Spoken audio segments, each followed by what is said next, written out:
안녕하세요. 제이입니다. 오늘은 금융에 대해서 말해보려 합니다. 금융이란 무엇일까요?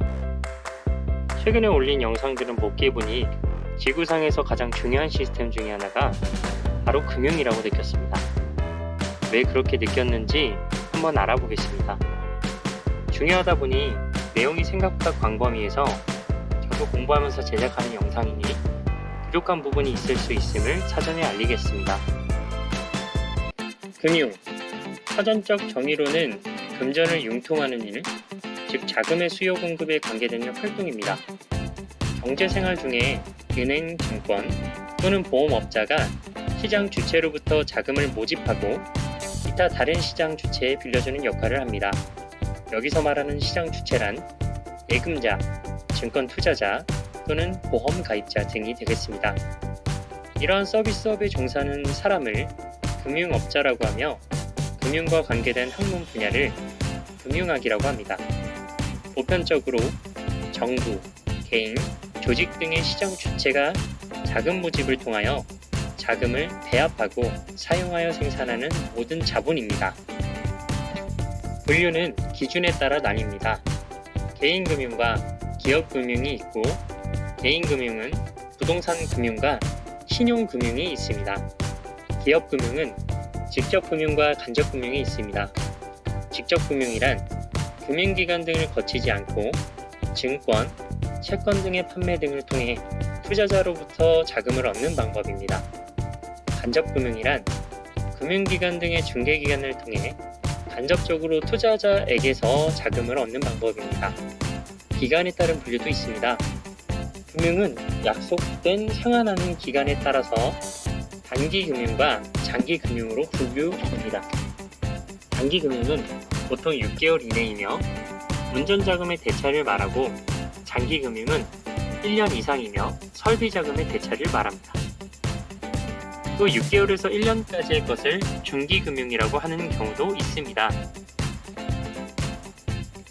일반적으로 기업의 설비자금은 자본금, 적립금 혹은 사채에 의해서 조달되고 기업의 운전자금은 상업은행을 중심인 단기금융을 통해서 조달되는 것이 타당시 되고 있습니다. 금융은 또한 금융선의 산업부문의 종류에 따라서 상업금융, 공업금융, 농업금융 등으로 나누어집니다. 상업금융이란 상인이 상품을 구입하고 제조업자가 원료, 연료를 조달하기 위해서 요하는 자금을 조달 공급하는 것입니다. 그 전형적인 형태는 어음할인이고 이를 주로 담당하는 것이 이른바 상업은행이며 우리나라의 일반 시중은행이 이에 해당합니다. 공업금융은 산업금융 혹은 생산금융이라고 하는데 이는 생산에 필요한 자금, 특히 설비자금의 조달 공급을 가리킵니다. 공업금융의 특성은 생산설비 등이 거대한 고정자본을 필요로 하기 때문에 자금의 회수가 장기화되는 점에 있습니다. 이와 같은 공업금융은 기업 자체의 유보, 주식 및 사채의 발행, 은행의 장기대출 등에 의해서 이루어집니다. 농업금융은 농업 경영에 필요한 자금의 조달 공급입니다. 농업의 특색은 상공업에 비해서 특히 한국의 농업은 경영 규모의 영세성, 용자에 필요한 확실한 담보 물건이 없는 점, 농작물의 수확이 연 1회 내지 2회로 수입이 계절적으로 집중될 뿐만 아니라 천재지변 때문에 극히 불안정한 성격을 지니고 있습니다. 따라서 한 건당 농업자금의 수요액은 소액이지만 그 회수에는 항상 위험성이 뒤따릅니다. 이 때문에 농업금융은 영리적인 금융기관의 영업 대상으로는 되기 어렵고 주로 그에 적당한 협동조합적 조직을 갖춘 농업협동조합 및 그 산하조직인 원예조합을 비롯하여 각 특수조합이 불충분하지만 농업금융을 담당하고 있습니다. 그런데 일반적으로 보아 기업이 원활하게 운영되기 위해서는 그 업종이나 규모에 따라 다르기는 하나 거의 일정의 원자재와 반제품 및 적정량의 제품 재고를 필요로 하는데 이를 초과한 부분을 채화라고 합니다. 초과 재고량이죠.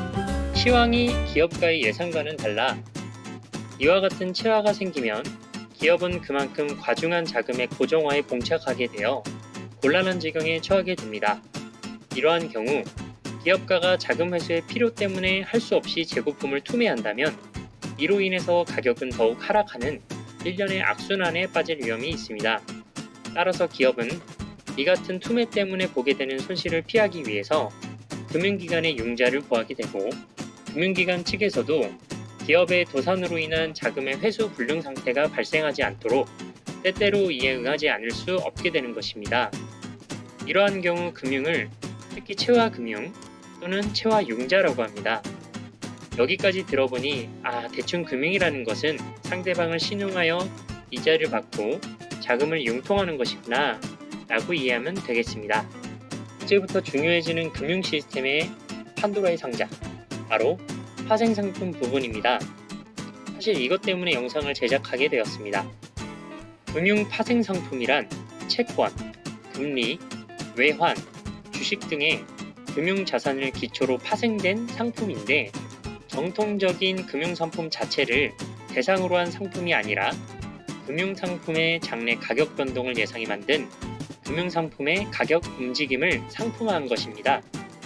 파생상품은 기본적으로 주택담보대출증권과 같이 일종의 계약입니다.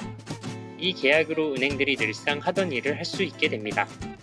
다만 파생상품은 금리나 환율 변동과 같이 어떻게 보아도 자산이 아닌 것들을 사고 팔게끔 하는 것이죠. 파생상품은 특정한 기간 동안 관련 자산의 움직임에 기초하여 자산이 아닌 것들을 사고 팔게끔 해줍니다. 파생상품은 특정한 기간 동안 관련 자산의 움직임에 기초하여 배당이 이루어지게 되는 계약입니다. 대표적인 파생금융상품으로는 선물, 선물환, 옵션, 수합 등을 들 수 있으며, 이들 파생 상품을 대상으로 한 선물 옵션, 수합 선물, 수합 옵션 등 2차 파생 상품들 이외에도 약 1200종의 파생 상품이 있습니다. 시장경제 아래에서는 환율이나 금리, 주가 등의 변동으로 자산의 가치가 떨어질 위험이 늘상 있습니다. 그러나 파생 금융상품을 이용하면 미래 거래금의 단 몇 %에 불과한 위탁 증거금만으로 이러한 미래의 가격 변동 위험을 피하거나 줄일 수 있습니다. 이렇듯 파생금융상품은 원래 미래에 대한 위험을 적절히 대체하는 데 그 목적이 있었습니다. 이를 리스크 해지라고 합니다. 하지만 파생금융상품의 본래 내포된 미래의 가격 변동 예상과 작은 비용으로 대규모 거래가 가능한 점은 단기 고수익을 노리는 투기성 거래를 양산하고 있습니다. 1995년 2월 223년의 역사를 지닌 영국의 베어링스 은행을 파산으로 몰고 간 사건도 파생금융상품을 투기적 목적으로 사용해 일어난 것으로, 베어링스 은행은 14억 달러의 손실을 입어 단돈 1파운드의 네덜란드의 ING 그룹에 매각되었습니다. 또한 이밖에 P&G, 미국의 오렌지 카운티 등 파생금융상품으로 인한 파산이나 큰 피해 사건은 금융기관, 기업, 지방정부 등을 가리지 않고 세계 도처에서 끊임없이 발생되고 있습니다. 한국에서도 1989년에는 광주은행이 346억 원, 1995년에는 수협이 196억 원이라는 엄청난 피해를 입은 바 있습니다. 이렇게나 위험한 파생금융상품은 접하지 않는 게 가장 좋겠죠. 하지만 이 파생금융상품은 일반인이 몰라도 일상생활엔 지장이 없을 것입니다. 다만 선물을 말하는 주식시장의 경우, 주식시장이 실물경제에 6개월 정도 선반영한다는 지표라고 한다면 이 선물 옵션 시장이 주식시장보다 더 앞서게 간다라는 것이죠. 한마디로 파생금융상품이 먼저 움직이고 선물시장이 따라가는 형태를 그리고 있습니다.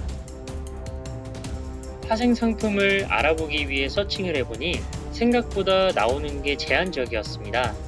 그래서 웹사이트나 Q&A 사이트를 찾았는데요.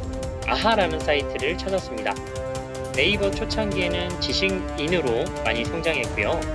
이와 비슷한 웹사이트가 바로 지식커넥트 말하는 아하입니다. 아하는 코인까지 만들어서 장기적인 플랫폼을 만들어가는 중인데요. 제가 궁금한 선물 옵션을 공부하려면 어떤 기법이 가장 효과적이고 어떠한 서적을 봐야 공부할 수 있을까요? 라는 질문에 누군가들이 신고를 했더라고요. 그리고 지금 그 답변은 질문 자체도 사라져 있어 제 계정에서는 볼 수가 없습니다. 하지만 답변의 내용을 추려보자면 이렇습니다. 선물 옵션이라는 것이 개인이 하기에는 시도도 하지 말아야 하는 분야이다. 그러니 질문자도 하지 마라. 자기도 해봤다. 하지만 굳이 해야 한다면 상담을 해주겠다. 그리고 기존의 원자재와 환율 선물 옵션 시장에서의 펀드 매니저들도 살아남을 수 있는 시스템이 아니다. 근데 코인의 선물 거래도 점점 기존의 파생 금융시장처럼 따라가고 있어서 일반 개인이 하기에는 무리가 있다라는 내용이었습니다. 금융이란 분야는 인간이 만들어낸 시스템 중에서 자본주의 체제에서 가장 활발하게 쓰이는 시스템입니다. 이 분야의 특성은 선진국일수록 발달되어 있습니다. 어째서 질문은 불락이 되고 시도조차도 하지 말아야 한다는 답변이 올라왔을까요? 기법을 물어본다는 것 자체를 말하면 안 되는 말을 한 것 마냥 질문도 사라져버릴 만큼은요. 참고로 영상은 선물, 옵션, 마진 같은 파생 상품 거래를 추천하는 영상이 아닙니다. 하지만 다음 영상에서 왜 파생 상품 거래 질문에 대한 큐가 사라지게 되었는지 간접적으로나마 이해할 수 있었습니다. 그리고 2편으로 다시 돌아오도록 하겠습니다. 감사합니다.